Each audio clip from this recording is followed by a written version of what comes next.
Good afternoon, everybody. Welcome to LinkedIn's Tuesdays. It's November 14th, 2023. Please note this event is being recorded. It's currently live on Facebook. The recording will be on the Career DFW YouTube channel for others to view in the future. By participating in this event, you give consent for your name and picture to appear. Please note that any comments you put in the Zoom chat window will not appear in the recording. If you have any questions throughout the presentation, please just put them in the chat window. Also, this is a great way to connect with other people who are on the call today. Go ahead and put in your name, your target company, what it is you want to do, and your LinkedIn address, and then connect with everybody else who's on the call today, because you never know who else is out there who may be able to help with what you're doing today. Also, if you'd like to, please put in the chat window. We'd love to know what city you're watching from right now. So if you want to pop that in the chat window, we'd appreciate that also. Good afternoon, everybody. My name is Jeff Morris. Back in 2008, I started a website called careerdfw.org. In fact, our birthday is coming up this Friday, the 17th. 15 years since starting Career DFW. In 2012, I launched a second website, careerusa.org, to help those around the United States. I have written a book called What I've Learned About Your Job Search that you may not know. It is available on Amazon or if you see me in person. Since 2007, I've been facilitating and leading the North Dallas Plano Career Focus Group. We've got a really interesting speaker coming up this Friday. I'll tell you about that at the end of the session. And since 2017, I've been a member of the practice interview team, also known as the PIT Crew. Remember, your resume, your LinkedIn profile, they're not going to get you a job. But what they will get you is a phone call. How well you practice your interviewing skills, that's what's going to get you your next job. So we have 4 outstanding speakers who rotate through on a monthly basis to share their thoughts and wisdom all about LinkedIn. Today, our speaker is Kurt VandeMotter. He's a retained search executive at Linked Executive Search. And Kurt's going to show us a little bit behind the curtains as far as what goes on LinkedIn. So Kurt, thank you very much for being with us today. Excellent. So can you hear me? We can. Good. Okay. There we go. I'll adjust a little bit and welcome everybody. I'm glad that you're all here today. I'm sorry that you're here because you're looking for a new job, but if you were going to spend an hour with anybody, I don't think that there's a better group of people that you'd want to spend it with at 1 o'clock on a Tuesday afternoon. So the first thing I always want to tell everybody is that this meeting is really about you and everybody on this call, meaning that you are all actively looking for a new job in 99% of the cases here. And so if you've got a question or you've got something you've always wanted to ask a recruiter or you've got something that you want to put for discussion out there, that interrupt all day long. Just throw it into a chat, and Jeff is my wingman. He helps me watch what's going on out there. But if you've got questions, I would be really disappointed if we got to the end of the call and I didn't get a chance to answer any of your questions. So up front, that is your I'm giving you permission to raise your hand anytime, even if it's offbeat of what we're talking about. So the second thing that I think is helpful is for me just to give you a 30-second lowdown on who Kurt is and how I got to where I'm at. So I started my corporate career out of college with Pepsi-Cola. And then after 18 years in soft drinks, 10 years with Pepsi, 8 years with Dr. Pepper 7-Up, I moved out of the soft drink industry and was recruited by Craig McCaw, who then sold his company to AT&T Wireless. So it was early in the wireless days that I got an opportunity, exposure to that industry. Spent about 4 years in the retail space and doing some other things with AT&T.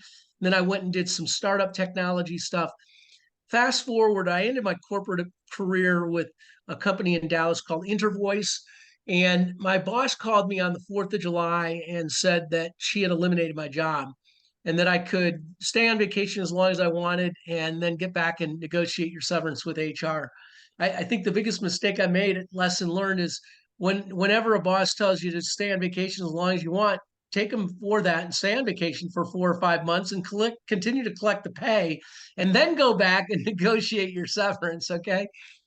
I don't know if you can get away with that, but that's the only mistake I made at the end of that. So what got me here was 16 years ago.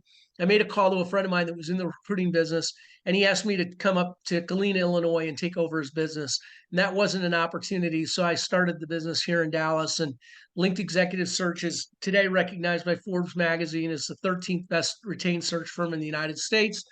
And don't I don't have a clue how we get there, how I got there, because it's I'm competing against Korn Ferry and some of the biggest, search firms out there. So I'm blessed to be where I'm at. I'm blessed to have the information that I can share with you all today. And we are going to talk about LinkedIn Recruiter and how recruiters use LinkedIn as a tool.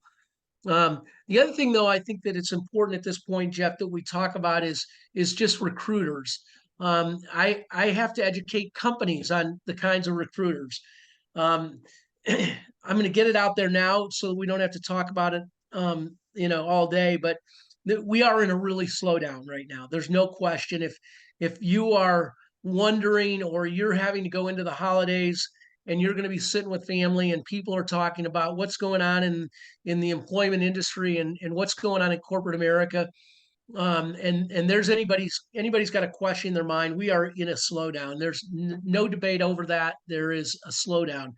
And I tell people that I'm not necessarily the best judge because I'm single shingle, but when my motor stops running, it's generally a pretty strong indication. Because of my rankings in Forbes, I get a lot of calls, and I haven't been getting any calls. I did get a call today. God's listening, because I did get a call, and I'm going to start a new CFO search for a company over in Midland, Texas, in the next few days. But it has been really, really quiet. I will tell you that I think that this is a time that corporate America uses it as an opportunity to downsize, not because they have to, but because they can, because they're not going to be in the news. Everybody's downsizing right now, so you're not going to be in the news. But let's talk about, more importantly, back to you and your candidates, let's talk about the types of recruiters that there are. So in corporate America, or in America today, there's three kinds of recruiters. These are in-house recruiters, or the company, the people that work for AT&T as an example. And so the important thing to know about internal recruiters, and the first thing I want to give you permission to, is anytime you talk to a recruiter, if you get a call and it's just a blind call, and it's Jack Smith, I'm a recruiter, I want to talk to you about a position that I've got open, there's nothing wrong with you to, sometime in the first couple of minutes, to ask the question of, are you an internal recruiter? Are you a contingent recruiter? Are you a retained search recruiter? So in-house recruiters, they work for generally big companies, because bigger companies can afford to have recruiters, and it's very expensive to use outside recruiters. But the thing to remember about internal recruiters is that at any given time, they could have 30 to 40 jobs that they're working on. And that's because they work in silos. So I use AT&T as an example. They've got a group of recruiters, and they may have 200 internal recruiters, 150 internal recruiters, and they're working on cell building, cell site building. They're working on retail. They're working on the internal marketing, corporate marketing. They're working on retail stores, you name it. They've got recruiters working in all segments, and these recruiters have generally a lot of jobs that they're working on. So they're very busy, and they rely very heavily on the applicant tracking tools. We can talk about that, and that may be a question that some of you have, but they rely very heavily on applicants that are coming into their system, and making sure that they have crossed or check all the boxes of what they're looking for before they start to conduct a conversation with you. Outside recruiters, two kinds. So a company has got a job open. Let's just say that they've got a director of marketing open. They can go to a outside contingent recruiting firm, and they have the ability to go to multiple contingent firms. So they can engage with 4 or 5 contingent firms, all trying to fill the same job. They don't pay that contingent firm any money up front, and they only pay the firm for the firm that brings them the candidate. Okay. So that's the only person, or that's the only company that gets paid any money in the chain of money, per se. So why is it important to know that you're a contingent recruiter as an outside recruiter or a retained recruiter? Well, these contingent recruiters are generally going to move a little bit faster maybe than retained search executives because they want to get your resume in front of the client before somebody else does. Um, they do have a tendency to use your background or your resume to market to companies. So make sure when you're talking to recruiters that you say that, my resume is confidential and I don't want you to use it for any kind of marketing events that you've got going on. Um, but there's not a huge difference in contingent recruiters, other than the fact that they work at a generally a little lower level and they work a lot quicker. They're not going to take as much time to get to know you as a candidate, because they are talking to so many candidates. Um, I did contingent work once or twice early in my career, and I'd rather lose money on the golf course than to work all day, 2 days, 3 days, send a candidate in there to find out the company already filled the job. So I don't work in that space at all. Outside retained search consultants are really consultants. So I get paid a retainer from a company, and then I work for a fee that's based off of a number of different variables: base salary, bonuses, um, uh, signing bonuses, whatever it might be. Um, I'm exclusive, so I'm the only recruiter that's working on the job, and I take the role of being really a partner with the company to make sure that I am not just presenting candidates, but that I am truly looking for and interviewing and discussing and getting to know candidates that have the skills that this organization is looking for. Directly, what I'm looking for is, as I interview and I get to know the company, I'm looking for companies that or candidates that have solved the problems that we need to solve within that organization. So this new company that I'm working for, oil and gas, real estate, a young company going through a lot of growth. They don't have any internal financial processes and balances and checks. So, I can imagine as I get started on this search that I'm going to be looking for somebody that can balance and juggle a lot of different balls. But that's in essence what the difference is between retained and contingent search executives. Anybody got any questions? Okay, Jeff walked away for a minute. I'm going to see if I can share my screen with you all. Let's see if somebody give me a thumbs up. Can you all see that? Okay, good. Okay. So what we're going to do here is we're going to go in and look directly at LinkedIn Recruiter. And so what you've got on your screen here is what I look at when I go in to initiate a search. Okay. So I'm going to just go ahead and use this live example that we've got, which is a new CFO over in Midland, Texas. Okay. And so what I have the ability to, as we just scroll through here, you're going to see how vast this is. I have the ability to search for job titles up here, locations, workplace type. Is it a remote or somebody that needs to be in that location? Certain skills and assessments that candidates might have. I can provide a list of companies if there's target companies that I've identified that would potentially employ the kind of person or the people that I'm looking for. I can put in target companies.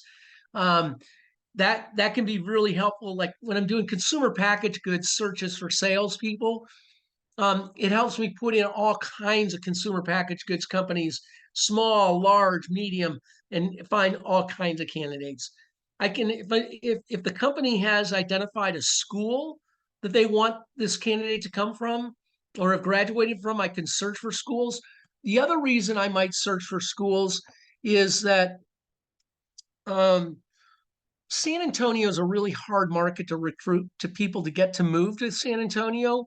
But if I use schools and I start looking for people that went to school in Southern Texas, they may have gone to Rice, they may have gone to A&M, they may have gone to um, uh, Texas, they may have gone to any of the other schools in that region. then they may be more interested in moving back to that area. So that could be a reason why I look at schools. Year of graduation, this is where, and we'll look at that in a little bit. This is where I can identify how many years of experience you've got. I can build a search boolean based on keywords.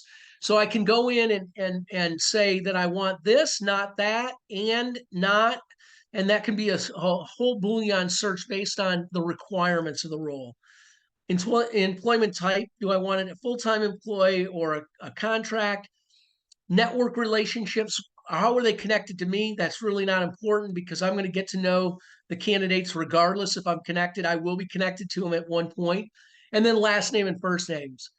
But then I can come back up here and I can go into languages, postal codes, profile languages, when they join LinkedIn, again, names over on the right, education of experience, companies that they've worked for, past, previous, recruiting activity, and so forth. So it is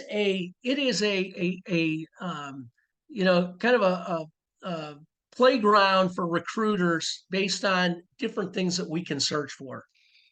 Let's talk about for a minute, though, of how and why this product was developed. So many of you have heard of the recruiting firm Korn Ferry. They're a worldwide organization. And a long time ago, 15, well, not 15, probably 12 or 13 years ago, maybe a little more, Korn Ferry decided that their database every day was outdated whenever they turned out the lights, because they didn't always have the most current information about you as a candidate. You might be in their database and in their database, but do they have the most current resume? If you may have sent them a resume 3 years ago, they may not know that you've done this and this and this. So obviously, LinkedIn is driven by candidate updates. We as candidates are, pathetic about going in and updating our LinkedIn profiles like we do Facebook to make sure that everything's up to date and dates are correct and all of our information is accurate, especially when we're actively looking for a new job. So what they did is they developed a separate product that they call LinkedIn Recruiter. And LinkedIn Recruiter is a separate product that sits on top of LinkedIn. LinkedIn is a database. That's where you and I and all of our profiles is in this huge database below. And then up on top, there's this little sliver, and it has these APIs that sit into and sync into LinkedIn. So when I'm in LinkedIn Recruiter and I'm searching for, as we're going to do today, for candidates, you cannot see me at all. I don't show up anywhere. I don't show up in recruiters that looked at you, but you can't see their names. I don't show up on anywhere. And the reason is because we spend a lot of money to use LinkedIn Recruiter. And if candidates could see that we were looking at your profile, and as I start a search, I might look at 300 or 400 profiles in a couple of days. If those people started reaching out to me to say, hey, Kurt, I saw you looked at my profile, I'd never get anything done. I'd only be answering questions from candidates. So that's why it is a sealed relationship between LinkedIn Recruiter and LinkedIn, you being the candidate in LinkedIn. Okay. Any questions so far, Jeff? Okay. So I told you we're going to look for a new CFO. So I'm going to just do that right now. Chief Financial Officer. And as I type that in, you can see that it gives me the ability to select a lot of other titles, okay? This is really important. And why is this important? Is because this came up in a panel I was on recently, and it more of a tool for you as a candidate. But if you are, let's say that you are, I don't have a really great example to use here, but let's say that you are customer service retention advocate. That's your title. Okay. In general terms, you're a customer service executive of some sort. You might be a director, you might be a vice president, but the title that you've got, that the company you're working with, that says you're a customer service um, uh, uh, advocate, may not be the same title that the companies that you're applying jobs for are. So it's really important, if you're applying for jobs today, I don't want you to lie on your resume, but if you're applying for a job and it's customer service manager, even though you may think, well, I did that, that's exactly what this job was. I was a customer service advocate manager. That's the same as a customer service manager. And mine sounds a lot better and more important and so forth. Baloney. Change it to customer service manager, because we talked about getting through the applicant tracking systems. If your titles don't match and they're so far off, that's a reason for you to get spit out of an applicant tracking system. So take the time, make the changes to your title. But here, I'm trying as a recruiter. Remember, I'm looking to recruit and find this candidate. So I'm trying to cast as big of an umbrella as I possibly can. So I say I'm looking for a chief financial officer, but it could be a head of corporate finance. It could be a senior vice president. It could be a senior vice president of finance. It could be an executive vice president. So I'm going to put in a number of titles because I'd rather have to go back and take out a few titles than to wonder why I only got 5 or 10 candidates that I'm looking at. As a recruiter, we always want to start out with, whenever we start a search with a big funnel, that might be 300 or 400 people.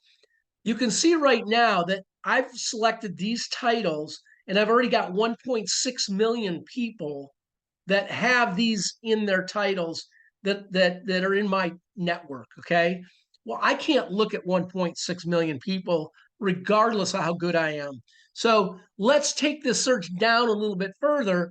The way that we do that is that I don't care if it's current or past. And the location is, I'm not looking for throughout the United States. I want this person to be in, where did it go? Locations. Okay. I want it to be in Dallas. It could be in,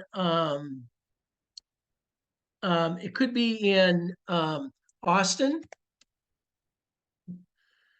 Could be San Antonio. Could be in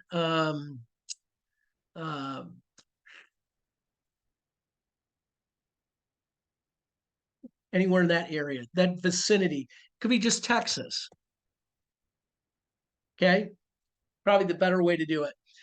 This job does not require the person to be in the office on a regular basis. They do need to be able to get to Midland for meetings occasionally, but not on a day-to-day basis. If somebody was in Midland, that could be a bonus, but we're looking for the right skill set more than we're looking for the location. The location in Texas is going to be just fine.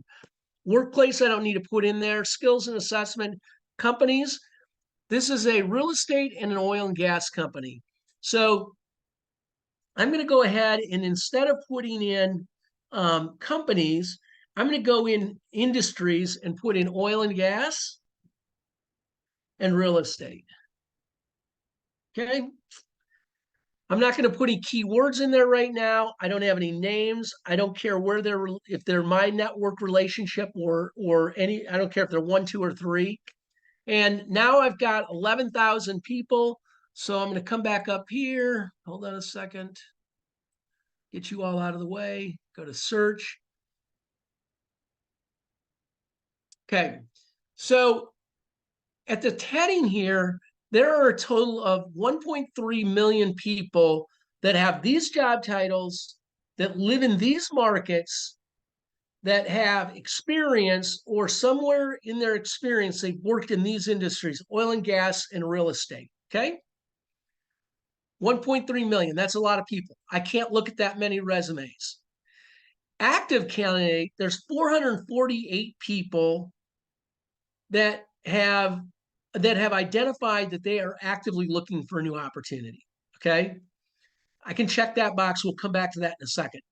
And then rediscovered candidates, Jeff, this is new. They change this every day on me. Do you know what they're calling rediscovered candidates? Somebody you've seen before? Maybe it must be. And then interest in your company. These are people that are following me. So yeah, these are people that I've looked at for some other role somewhere else. I need to look at more than 90. I can look at 448. So just for grins, let's go look at the 448 active candidates.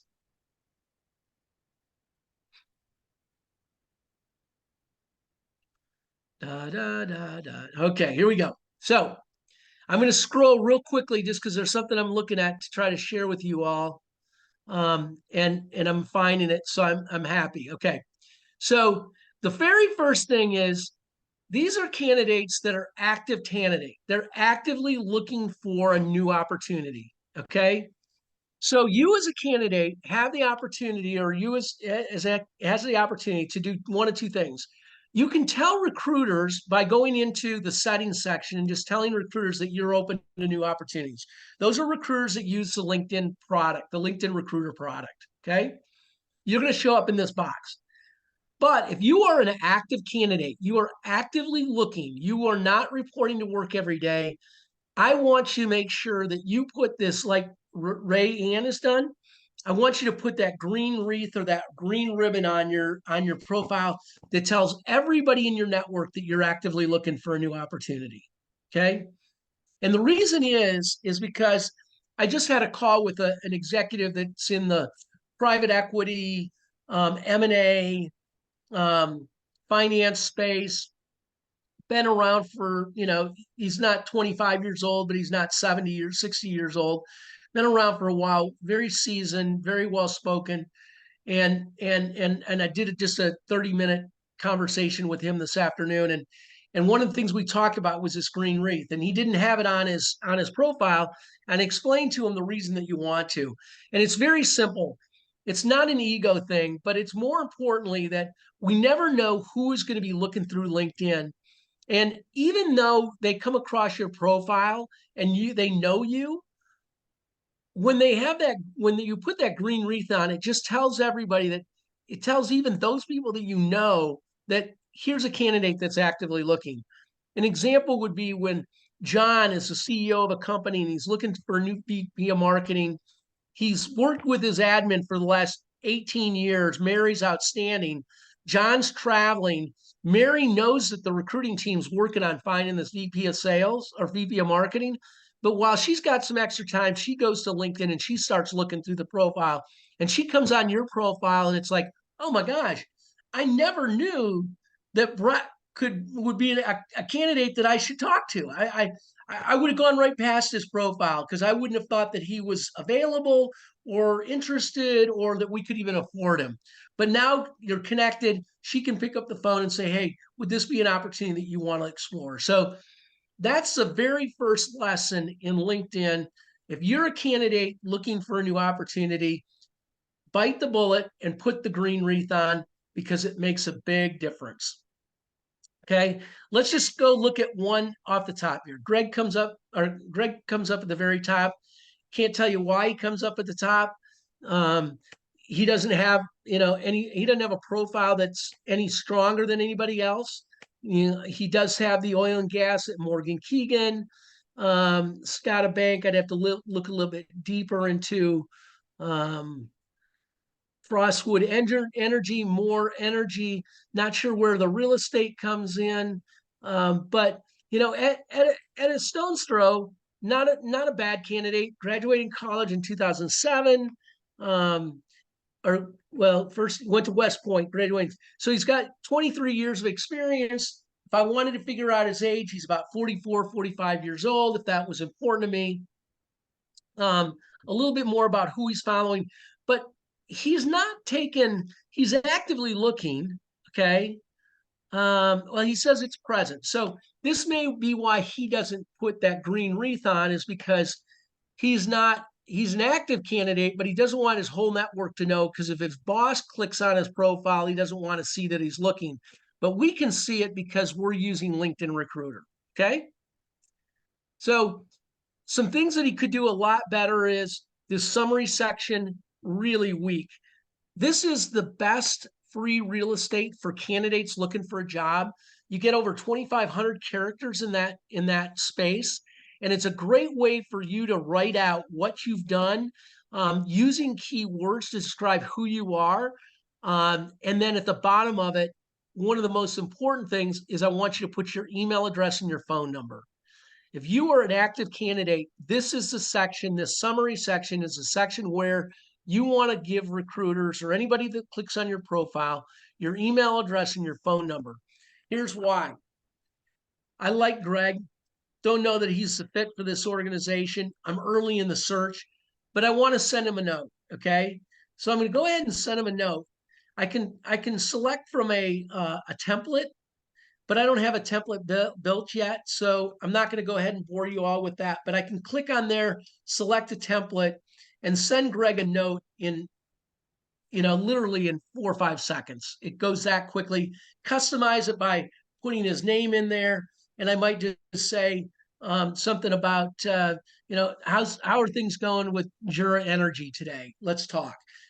So I try to personalize it really quickly. I send it off. But guess what? Only about 8 to 9% of the candidates reply to InMail. 8 to 9%. So if I'm a recruiter and I send out 100 messages in an afternoon, thankfully my numbers are a little higher. I'm in the 18 to 19% category, but that's really low in my book. That means only 18 or 19 of the 100 people that I want to talk to are going to get back to me. So if you're a candidate that gives me your contact information, you go to the head of the class. I'll call you immediately. I'll send you an email. If I don't, if I don't have time to talk, but I want to talk to you, I'll send you an email right away and I'll send you a text. I just sent you a text. Brett, I just sent you an email. I want to talk to you in the next 24 hours. Send me a note back and let's schedule a time. Okay. So it becomes a game changer, and you should see increased activity immediately by putting your phone number and your contact information in there. Jeff, how about any questions? Nothing yet. Okay, good news. I guess we're covering everything is all I can guess. I'm going to push this arrow here. We're just going to go on. Matt, I'm not going to go into a lot of Matt. He left October 23rd. Okay. So he just recently left this job. If I was coaching Matt, I'd say put that green wreath on. You are an active candidate. Let everybody know. He has a fairly weak summary. It's fairly generic. I can look at it just quickly because I can see the keywords: talent development, contract negotiations. No email address, no phone number, actively looking. Good use of the space on talking about the jobs that he's had. So he's used that real estate well. He hasn't filled it out completely. He goes back to 1997. He tells us when he graduated from college. So, there's no guessing. And there shouldn't be any guessing. Matt's not old. He's still got plenty of runway in his career. And so he's put it all out there and he's giving us data on everything. And I think that that's just really smart. The comments I would give him was just to use more of that real estate in summary, give me your contact information, and put that green wreath on your head. Okay. I'm going to move ahead because there was a gal. Here she comes. Here's Rayanne Dodds. Okay. Disclosure, everybody on the call. If you know of anybody, if you know any of these names, you know any of these people, this is just an exercise and I'm using live data. So if I say something negative, it's a family member of yours, I'm really sorry. I'm just trying to help use people as an example, but don't send the police after me. Rayanne Dodds is actively looking. Great pictures, strong energy. She's open to new opportunities. Her summary section, if we were coaching her, we'd say lots of space to make improvements. Phone number, email address. Under each of these jobs, she could give us a lot more space. So I don't understand this. PSM Integrity Solutions is the same as it was below. So it could be just a slip up in her LinkedIn profile, which I'm guessing it is. because it looks like she actually left that organization in August. She's used this space really well to talk about what she's done and using key words, which is critical.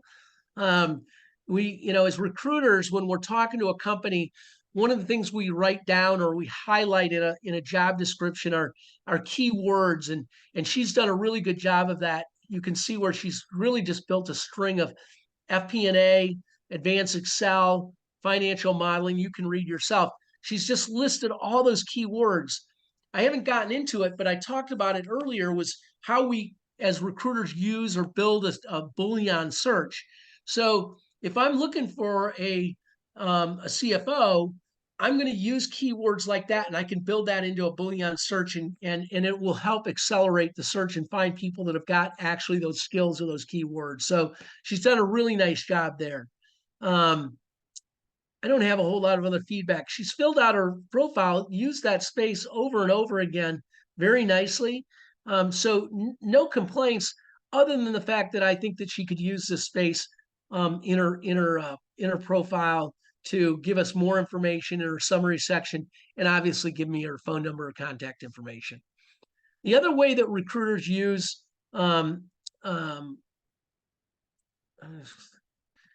okay, so I was just curious what that drop down looked like. So that just tells us what she's predominantly doing. What I wanted to try to go to was, let's see. Okay, so here's Mark. He's our next candidate. He has left, it looks like, Viral Energy in 2023, so he's not been out that long. Better use of his space here on his summary, but no contact information. Could put that green wreath on. Where does he live? He's in Houston. Good use of his space here. But let's say that I wanted to get a hold of him again. I could go and do this click on, okay, Mark, and I could send him that message. Or I can go find more people like Mark, okay? So if this is a candidate that I really like, this is a tool that LinkedIn gives me that just pulls together a whole nother clean set of candidates that look a lot like, have a lot of similarities to their profiles, match a lot of similarities to what Mark's got in his profile. Just a tool for recruiters if they're not finding enough candidates in their search, then this is a great tool to help open those people, help find more people. I've got The two other questions way here is, for you. what's that? Two questions that have popped up. Good. Jim asked, if I don't respond to an in-mail from a recruiter, it's usually because the in-mail gives me no information other than I'd like to talk to you about a job opportunity sort of thing. Yep. Great question. Remember, recruiters, we're trying to build funnels and trying to build a list of candidates as quick as we can. So whether we're a contingent or a retained search firm, my recommendation is that you shoot an email back to, or an in-mail back to that person and say, I'd love to learn more, but at this point, I know very little. Here's my email address and my phone number. Let's schedule a time to talk for 6 minutes. Okay. I just wouldn't leave. Second question. Yeah, I wouldn't leave that Eric, stone unturned.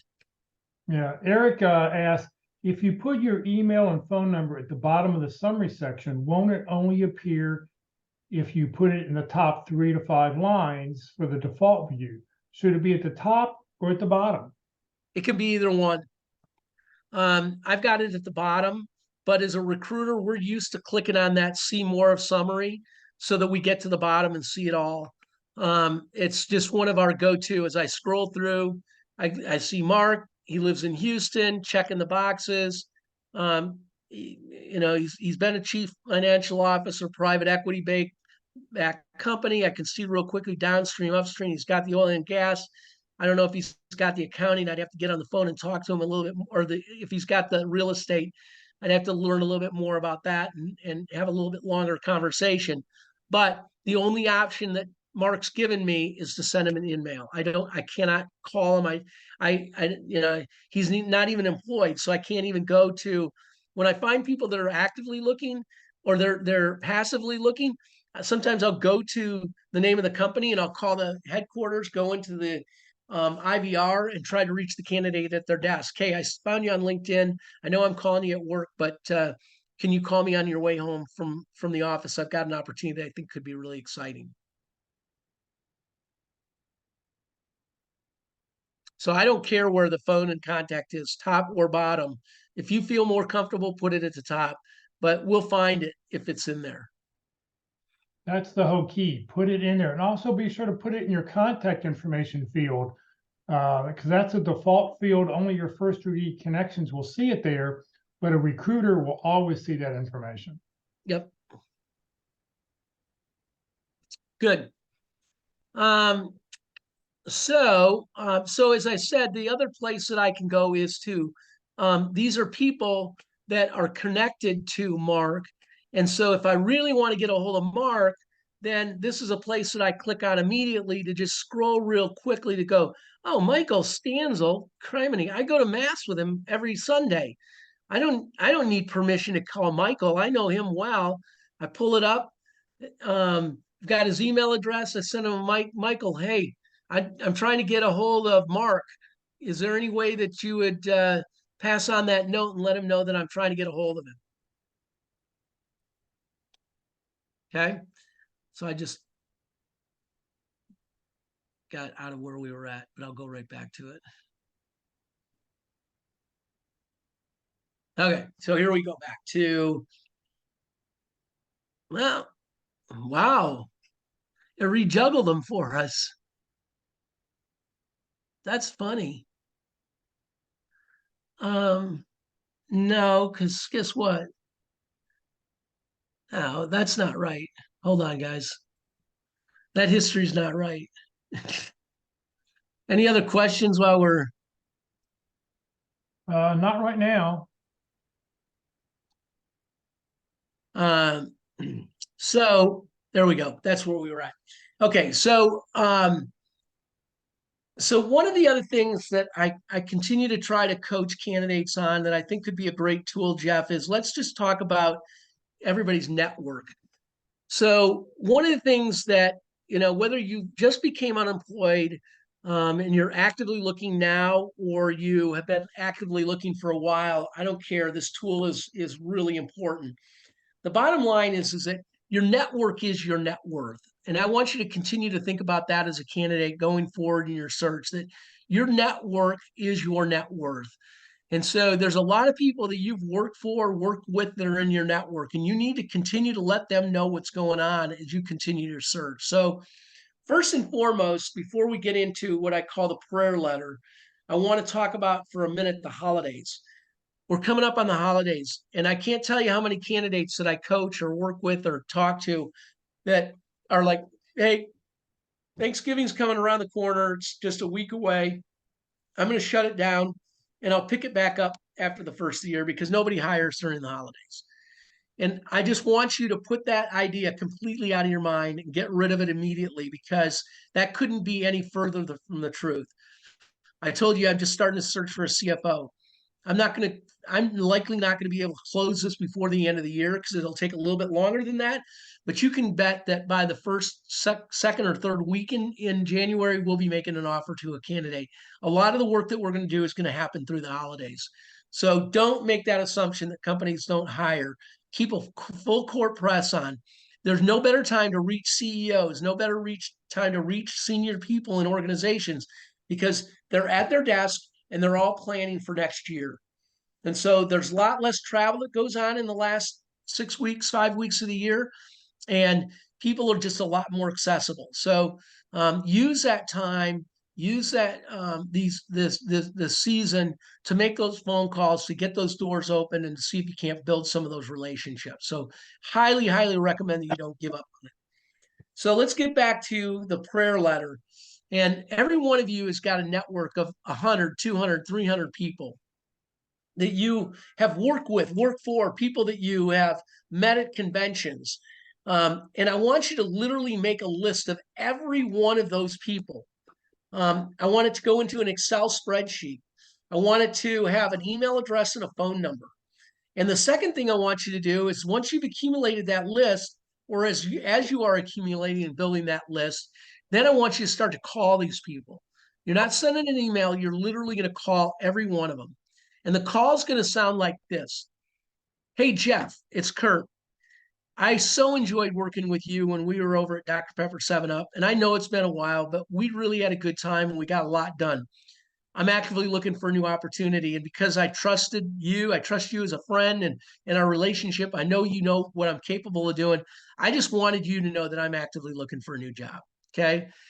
That's the phone call or that's the voicemail. But you want to try to have as many of those conversations with candidates or with people that are in your network as you possibly can. And I call that activating your network. Activating your network is absolutely critical in a job search because your network is your net worth.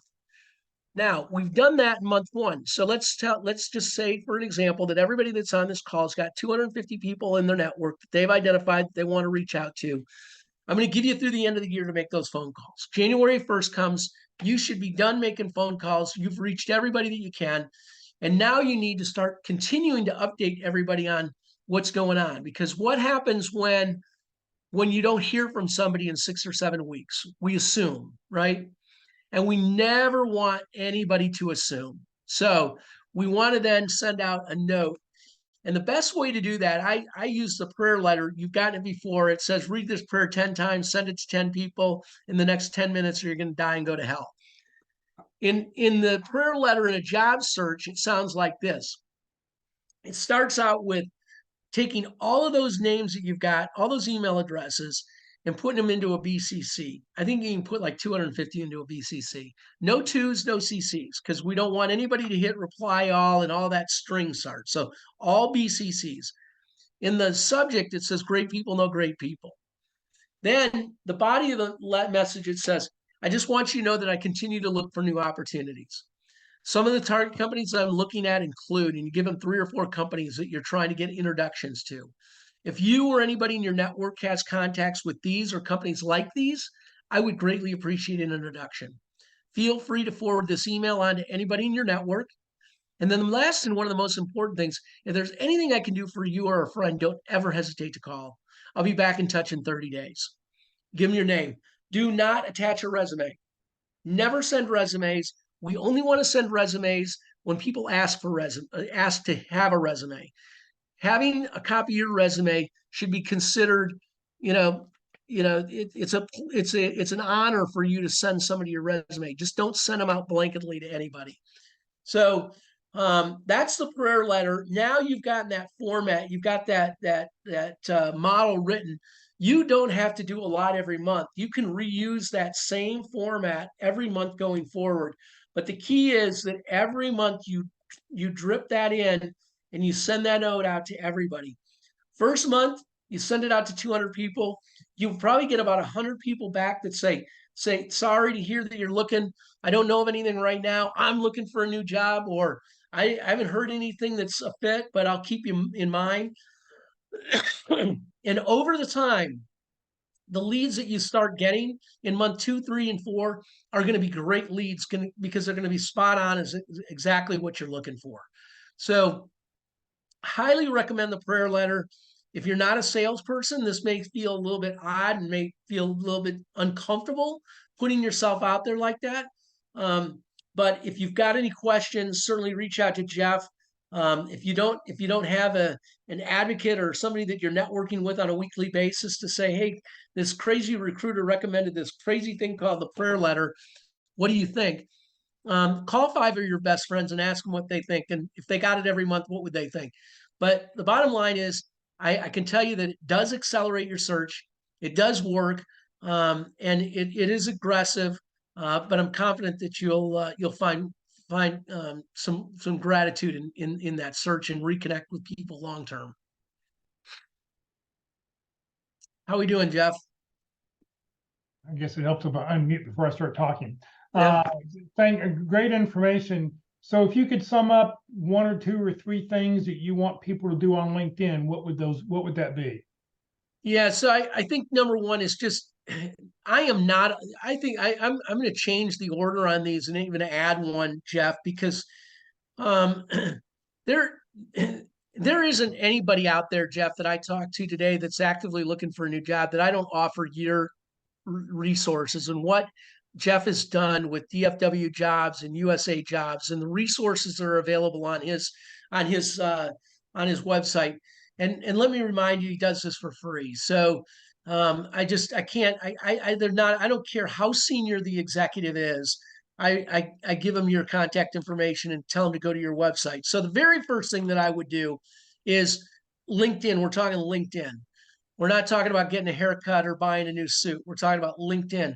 Very first thing I would do is make sure that you are as proficient as you possibly can. And Jeff has got so many resources and so many taped seminars on LinkedIn that you can speed through, look at, and find all kinds of great data. So that's the very first thing that I would do. But then the next couple of things that I recommend is that you put that green wreath on, let everybody know that you're actively looking, put your contact information in LinkedIn, build a list of 150 keywords, 100 keywords that describe you as a candidate.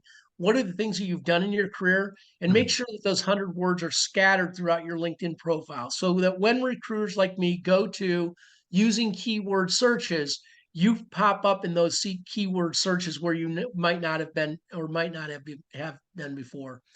I'm going to go off of LinkedIn a little bit here. A couple other really quick tools. I want you all to make sure that you got a personal greeting on your voicemail.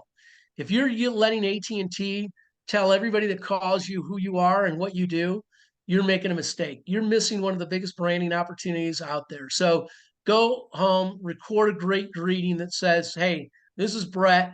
Sorry I'm not here right now. Your call is important to me, and I'll call you back. Sorry, Brett, I don't mean to pick on you, but you're right there in the middle of my screen.